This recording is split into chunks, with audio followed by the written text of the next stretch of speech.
I watch the guys and their colour drains from their faces. What is it? Bushmaster. Oh shit. Go. Do you see it? Now the infamous Bushmasters are 12-foot long snakes. One bite and it's game over. That's terrifying. Go. They emit this menacing whistle to haunt your nightmares if they smell you, and they'll chase you. So now we've got a Bushmaster that way, and that way. And a jaguar that way too. It's pitch dark. You can't even see your hand in front of you because it's so dark. You feel like you're being watched and there's something around you. It makes you feel very, very small and incredibly vulnerable. So things are bad, and I don't know if we're going to make it through the night, if I'm honest. My name's Lucy, I'm an explorer, and I'm going on an expedition through the uncharted Amazon rainforest.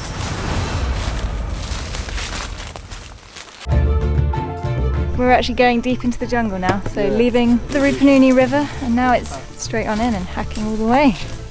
This is definitely the moment. There's no turning back. This is like the final place of civilization. This is it, boys. We don't want any babies here, we gotta get your men. Just men. And one man. And one woman. So as soon as we're moving through the jungle, the weight of responsibility starts to grow heavy. I'm responsible for these guys' lives. I've got Aaron, Joe, Bento, Eggy and Guy. They'd never actually undertaken this big adventure themselves, despite living on the edge of the endpoint, because logistically it's just tricky, navigational-wise it's tricky, having the right gear, it's hard. And so I start to realise that there's a lot on the line here, there's a lot at stake. What did I think when I heard of a woman coming to cross the Kanukus from the UK? First of all, I said, if it's a female, it's a mad fucking female. I jumped at the chance of crossing the Kanuku Mountains south to north expedition. It sparked a lot of imagination in me. This is quite literally a childhood dream. Wait for me! I had grown up fascinated with the Jungle Book and Tarzan. It's full of imagination. I think we're all born a little bit of an explorer, and then for whatever reason, it sort of battered out of you, especially I suppose as being a girl. And so I kind of retaliated a little bit. On one hand, this is a dream come true, but on the other hand, the weight of responsibility is big and nothing bad can happen. The biggest threat here, I think, is the heat exhaustion, dehydration. And it's so apparent because as you're walking, you're sweating litres, buckets of it. It's not pleasant. Everything rots, and that includes your skin. It's a harsh place for the body, and you just feel like you're moving through a compost bin. I'm dirty and wet from all the jungle dirt on me, but I'm also sort of really, really enjoying that feeling alive. They call this a holiday? No, never called it a holiday. Never ever called it a holiday.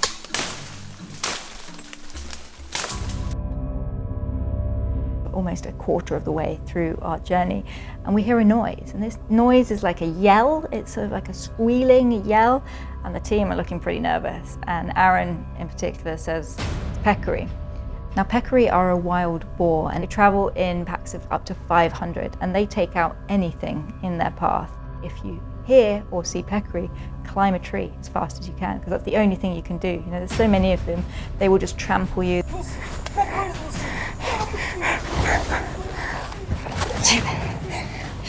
And I find a tree that I can climb. As suddenly peccaries start to flood through underneath us. As these peccary are running through us, it's thunder. The whole ground is shaking.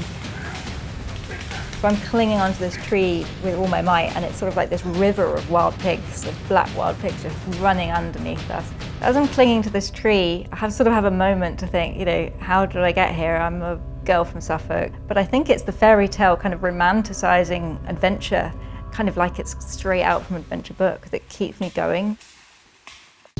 We're just over halfway through our journey, and I look at my watch and it is 3 p.m. and we need to essentially be stopped and starting to look for a camp spot. And why 3 p.m? Because 3 p.m. is when the wildlife come out. So, it's the sign of a jaguar, making its mark to go to the loof. They are always watching. Jaguars are the third biggest cat after this tiger, lion, and then it's the jaguar. They're full of muscle. They have almost like saber-toothed teeth, but huge, huge canines. They don't just go for the throat. They tend to come and creep up from behind and go for the back of the head. piercing their prey's brain, killing them instantly. And then suddenly Bento sees the jaguar, it sort of rushes past in the undergrowth. Luckily it doesn't seem to stick around too much, but you definitely know, okay, it knows we're here. Feeling like I'm being watched again, feeling like very much I'm prey. I'm on the menu that night, and I think the other guys felt that too. And then all of a sudden we hear this noise. I have no idea what this noise is. The noise makes everyone stop, and I watch the guys and their colour drains from their faces. What is it? Bushmaster. Oh shit. Go. Do you see it?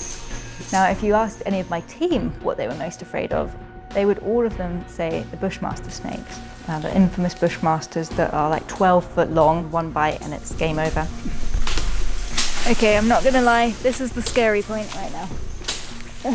We've got jaguars and Bushmasters around us, and we can't see a few meters in front of us. They emit this menacing whistle, this two-tone whistle, which I wasn't aware of until this moment, because it sounds quite haunting.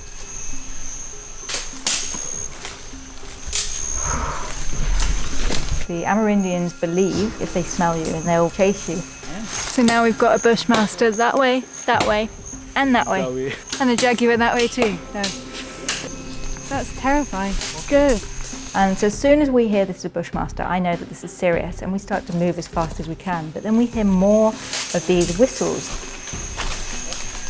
That's a Bushmaster. And we sort of continue to hear, and we hear more and more, and we realise we're going into the place where the jaguar was as well. You feel like you're really going into Bushmaster jaguar territory. It's getting dark, nightfall is coming, it gets dark so quickly in the jungle, so we have no choice but to make camp here. It's not a great camp spot, it is feeling very, very scary, to be honest. Reality check starts now. This is the dangerous part. And to be honest, there are still Bushmasters very close tonight. We set 2 fires around our camp. We've got jaguars and Bushmasters around us. So things are bad, and I don't know if we're going to make it through the night, if I'm honest.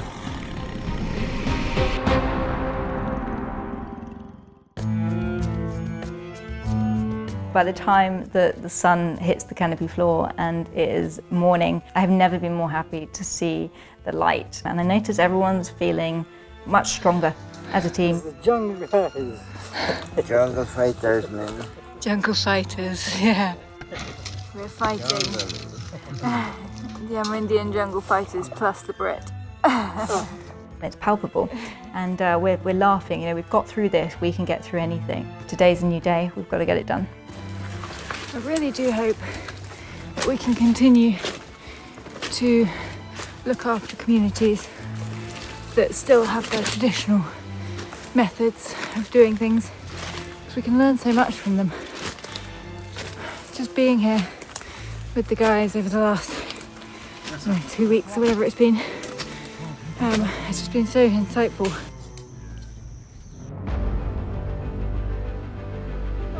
Let's feel it. Woo! Let's go!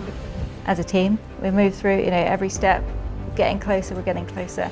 And finally, we emerge into sunlight. You know, we emerge out of the tree cover.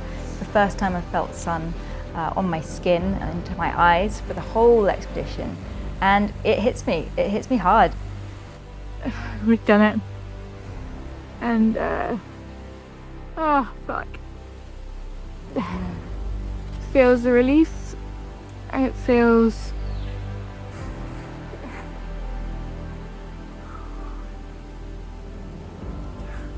Yeah, it got hard, but oh, I can't believe I'm crying. It's at this moment I decide I'm going to change the way I introduce myself. You know, for up until now, I've been calling myself an adventurer, and now I kind of feel, no, from now on, you know, I'm an explorer. Thank God it's over. Oh, I can't wait for a shower and get home and see my dog and family and boyfriend, and oh, I feel really proud though. Right, just gotta wipe away these tears and go back to the team. Oh. We'd proved that we could do it, proved as this sort of misfit team that wasn't planned, that we could come together and make something that was seen almost impossible happen. And what a place to end it is, hey? Oh, it's like a dream come true. The wild has the ability to act as a catalyst to really fast-track relationships and friendships, and we've become really close friends, and all of us felt like this was just the start. What was it like to come with a British woman? Oh, was excellent and nice. I really appreciate her visit, and I wish she'd come back again here, man. As I'm standing there in the sunlight, with behind me, I've just left behind the jaguars, the snakes, the peccary, and I'm thinking, I got through that, we got through that, and if I can do that, then everything is a possibility. What can't be done? Yeah!